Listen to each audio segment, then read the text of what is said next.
What's up, people? Almost home. Somebody commented and they said, was the comedian I was talking about named Keith? So, it wasn't Keith. I know, only Keith I know when I was doing comedy was Keith from up the block. But I don't want to say the guy's name because I don't even think he's doing comedy no more. Because I don't hear about him on HBO or like Netflix, so he must have stopped. I don't know if he's still doing it or not. But his main, one of the very techniques he would do, he would always clown people if they did bad, and he was very like colorist. There's a lot of colorism with him, and what was fucked up was he was no darker than me. I'll just say that he because like I said, it wasn't like a lot of people that hosted the Black and Nobles open mic, like the Black and Nobles bookstore open mic, but let's just say he hosted it, and there was a lot of colorism with him. But like I said, that shit doesn't bother me, at least when it comes from someone of your own race. It doesn't really hit hard. It doesn't hit hard at all because I'm comfortable with myself. But when I was younger, I never understood that at all. I never quite grasped that. Like, you clown the very features that you possess. But I knew after I posted the video that they moved. So they moved to South Street. I found out the next day. But still, that store, I don't know how long it's been there, but it is known to be on Broad and Erie.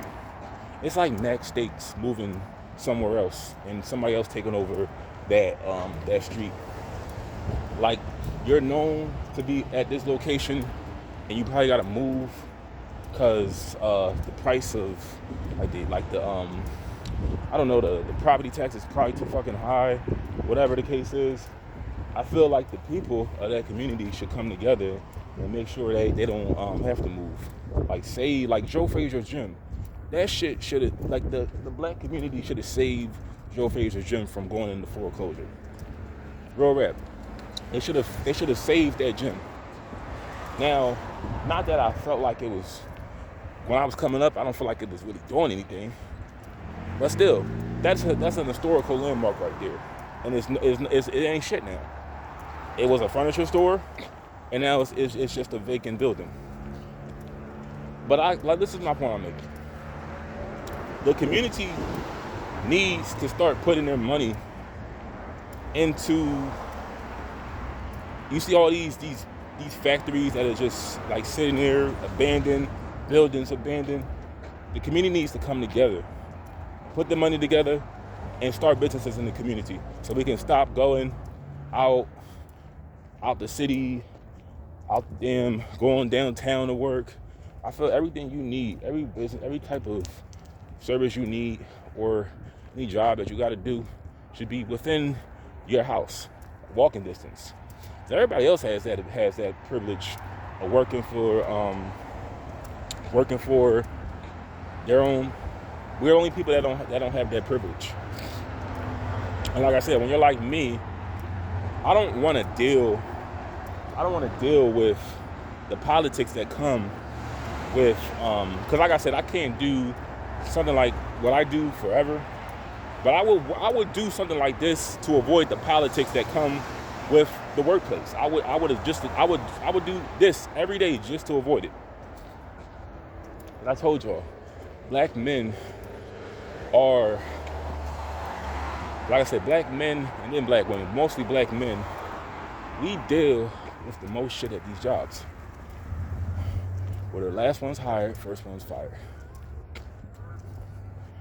And it took me a while to really grasp that.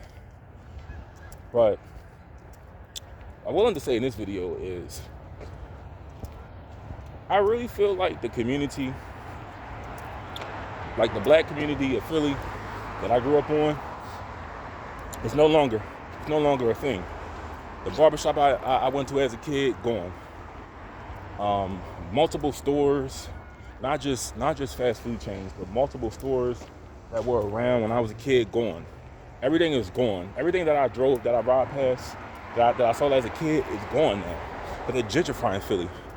And I don't know how long I'm gonna be here, but I know one thing. Y'all better really get it together with making sure you protect where you live, because if you don't, everything I'm showing you on camera can be a reality.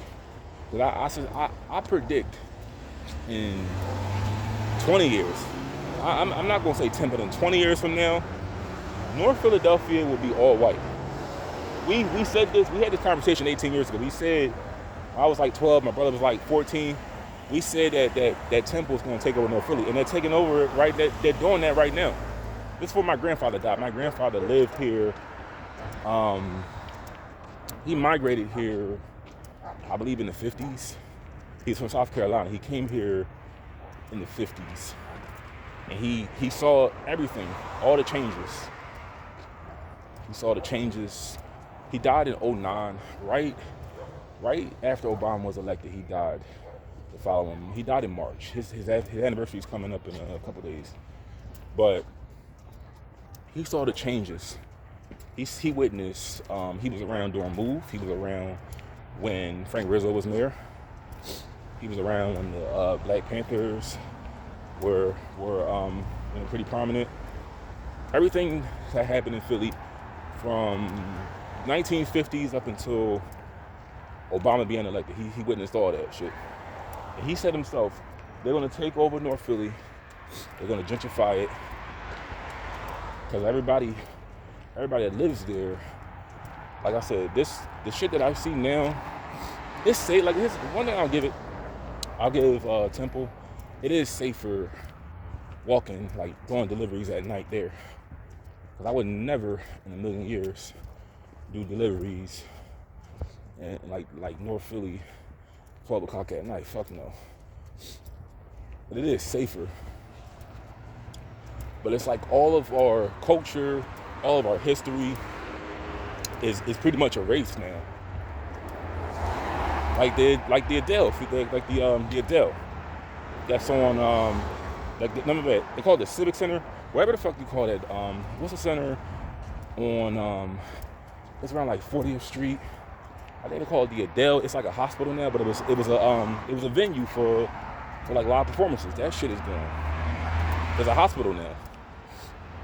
That's a little before my time, but I feel like the community should be responsible for making sure things like this don't happen. You know, the community needs to come together and prevent stuff like this. I forget about all that other shit that doesn't have a purpose, like tennis shoes, chicken sandwiches. Like me, I have one pair of shoes right now. I'm not buying any clothes until I get a car, I get my savings, I pay my father back, and I may get like one little outfit if I'm going out somewhere, which is rare, but I don't have any fly clothes because my ass is supposed to be paying back money, not spending it. But I'm like, we need to start focusing on things that actually matter. Everything else is secondary to the shit that I see that's going on in Philly. And I really feel too, it's a reason why I'm back here. Like I said, nobody's gonna listen to me out of all people, but I feel like it's a reason why I came back here. Like my car broke down for a reason. I don't know what it is yet, but it's a reason why I'm here.